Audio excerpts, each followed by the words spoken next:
Chapter 17. The Great Feast. Back in the tunnel, they paused so that Mr. Fox could brick up the hole in the wall. He was humming to himself as he put the bricks back in place. I can still taste that glorious cider, he said. What an impudent fellow Rat is.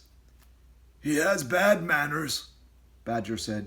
All rats have bad manners. I've never met a polite rat yet. And he drinks too much, said Mr. Fox, putting the last brick in place. There we are. Now home to the feast. They grabbed their jars of cider and off they went. Mr. Fox was in front. The smallest fox came next, and Badger last. Along the tunnel they flew, past the turning that led to Bunce's mighty storehouse, past Bogus's chicken house number 1, and then up the long home stretch towards the place where they knew Mrs. Fox would be waiting.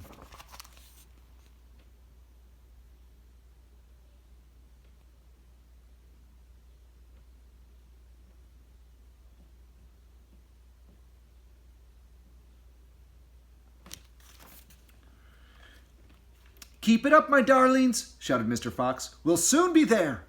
Think what's waiting for us at the other end, and just think what we're bringing home with us in these jars.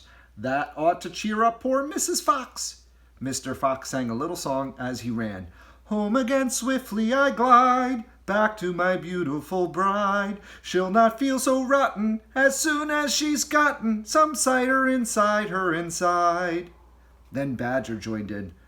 Oh, poor Mrs. Badger, he cried, so hungry she very near died. But she'll not feel so hollow, if only she'll swallow some cider inside her inside. They were still singing as they rounded the final corner and burst in upon the most wonderful and amazing sight any of them had ever seen. The feast was just beginning.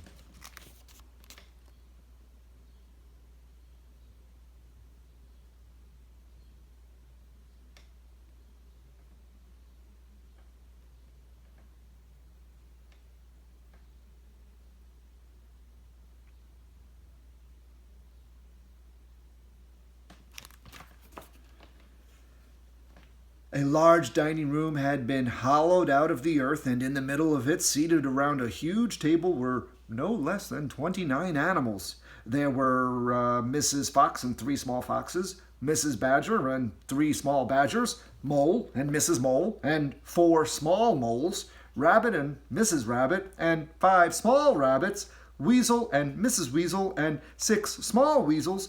The table was covered with chickens and ducks and geese and hams and bacon, and everyone was tucking into the lovely food. My darling, cried Mrs. Fox, jumping up and hugging Mr. Fox. We couldn't wait. Please forgive us. Then she hugged the smallest fox of all, and Mrs. Badger hugged Badger, and everyone hugged everyone else. Amid shouts of joy, the great jars of cider were placed upon the table, and Mr. Fox and Badger and the smallest fox sat down with the others. You must remember, no one had eaten a thing for several days. They were ravenous. So for a while there was no conversation at all. There was only the sound of crunching and chewing as the animals attacked the succulent food. At last, Badger stood up. He raised his glass of cider and he called out, A toast! I want you all to stand and drink a toast to our dear friend who has saved our lives this day, Mr. Fox. To Mr. Fox, they all shouted, standing up and raising their glasses. To Mr. Fox! Long may he live! Then Mrs. Fox got shyly to her feet and said, I don't want to make a speech. I just want to say one thing, and it is this. My husband is a fantastic fox. Everyone clapped and cheered, and then Mr. Fox himself stood up.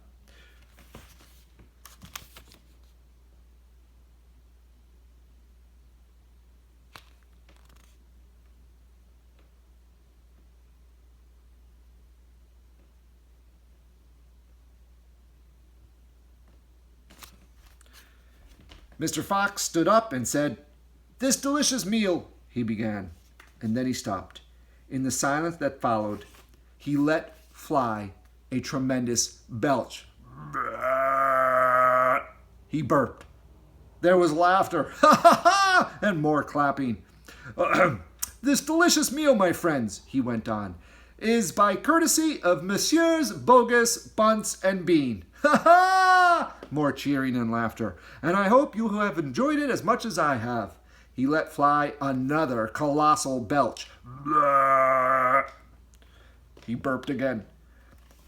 Better out than in, said Badger.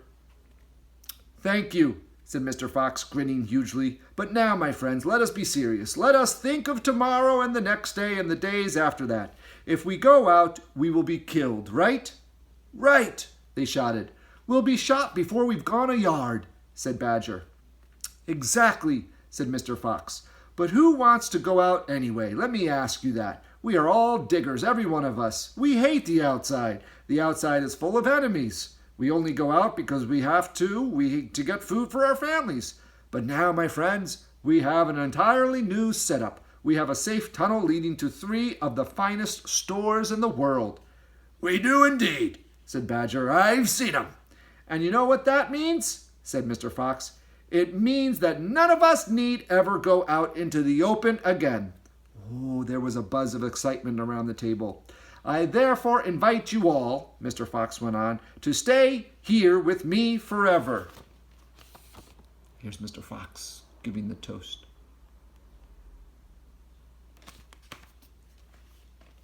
Forever! They cried. My goodness, how marvelous! And Rabbit said to Mrs. Rabbit, my dear, just think, we're never going to be shot at again in our lives. We will make, said Mr. Fox, a little underground village with streets and houses on each side, separate houses for badgers and moles and rabbits and weasels and foxes. And every day I will go shopping for you all, and every day we will eat like kings. Woohoo! Yeah! The cheering that followed this speech went on for many minutes. Woohoo!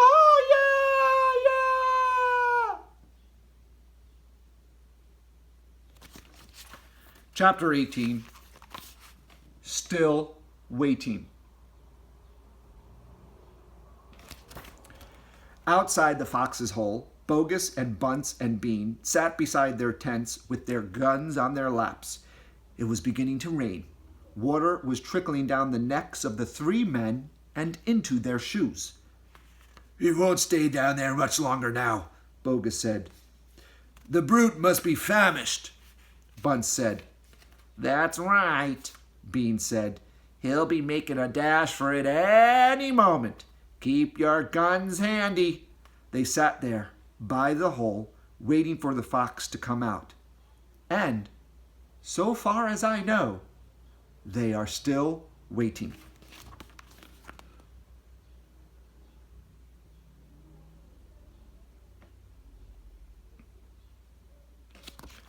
And that is the end of Roald Dahl's fantastic Mr. Fox.